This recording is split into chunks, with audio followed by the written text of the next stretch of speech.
Normally നമ്മൾ ഒരു പ്രൊജക്റ്റിൻ്റെ complete വാൾ പാനൽസും അതുപോലെ ഫിക്സഡ് ആയിട്ടുള്ള ഒരുപാട് എസ്തെറ്റിക് എലമെൻ്റൊക്കെ ഫില്ല് ചെയ്തൊരു പ്രൊജക്റ്റ് നമ്മൾ ഡിസൈൻ ചെയ്യുന്ന സമയത്ത് ഒരു അപ് ടു 5 to 6 years ഒക്കെ കടന്നു പോകുന്ന സമയത്ത് നമുക്കതൊരു ഫെഡപ്പ് ആവും. അത് കണ്ട് ഫെഡപ്പ് ആവും. കമ്മിങ് ടു എൻ എക്സാമ്പിൾ, നമ്മളൊരു സ്റ്റാർ ഹോട്ടൽസിൽ താമസിക്കുന്ന സമയത്ത് നമുക്ക് ഫസ്റ്റ് ഇംപ്രഷനിൽ ഭയങ്കര ഫീൽ ഗുഡ് ആയിരിക്കും. അതിൻ്റെ റൂമിൽ നിൽക്കുന്ന സമയത്ത് വളരെ റിച്ച് കളേഴ്സും പിന്നെ അതുപോലെ നല്ല വാൾപേപ്പേഴ്സും നല്ല ഓർണമെൻ്റൽ ഫർണിഷിംഗ് ഒക്കെ കൊടുത്തിട്ട് നമുക്ക് നല്ല ഫീൽ ഗുഡ് ആയിരിക്കും, വാം വെൽക്കമിങ് ആയിരിക്കും ഉണ്ടാവുക. പക്ഷേ ഒരു 2, 3, 4 ദിവസം ഒരു മോർ ദാൻ 7 days നമ്മൾ ആ റൂമിൽ കണ്ടിന്യൂസ് ആയിട്ട് സ്പെൻഡ് ചെയ്യുമ്പോൾ നമുക്ക് ആ എസ്തെറ്റിക്സ് ഒക്കെ ഫെഡപ്പ് ആവും, നമുക്കൊരു ഫ്രഷ് ലുക്ക് കിട്ടില്ല. കമ്മിങ് ടു അവർ റെസിഡൻസ്, നമുക്ക് ഇങ്ങനെ ചെയ്യുന്ന സമയത്ത് നമ്മൾ ഒരു പീരിയോഡിക് ആയിട്ട് 5 years നമ്മൾ ചെയ്യേണ്ടതായിട്ടുള്ള ചില കാര്യങ്ങളുണ്ട്.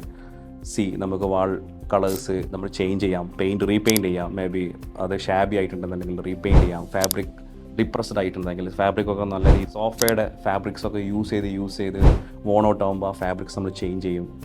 പിന്നെ അതുപോലെ ഫ്ലോർ കാർപ്പറ്റ്സ് നമ്മൾ ചേഞ്ച് ചെയ്യും. വാൾ ആർട്ടുകൾ നമ്മൾ ഒരേ ആർട്ടിനെ കണ്ട് നമ്മൾ ഫെഡപ്പ് ആവുന്ന സമയത്ത് അത് വേണമെങ്കിൽ നമുക്ക് ആർക്കെങ്കിലും ഗിഫ്റ്റ്, നമ്മളെ റിലേറ്റീവ്സിന് ഗിഫ്റ്റ് ചെയ്തതിന് ശേഷം പുതിയ ആർട്ടിഫാക്ട്സ് നമുക്ക് കൊണ്ടുവരാം വേറെ കളർ തീംസിൽ.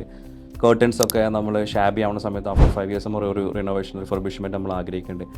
ഇതെല്ലാം വീണ്ടും വേറൊരു കളർ പാലറ്റിൽ കൊണ്ടുപോകുന്ന സമയത്ത് ആ വീട് ആഫ്റ്റർ 5 years ഒരു റിനോവേഷൻ അല്ല, നമ്മൾ റിഫർബിഷ്മെൻറ്റാണ് ചെയ്യുന്നത്. പക്ഷേ എൻറ്റയർലി ഒരു പുതിയ ഫീലായിരിക്കും ഉണ്ടാകും.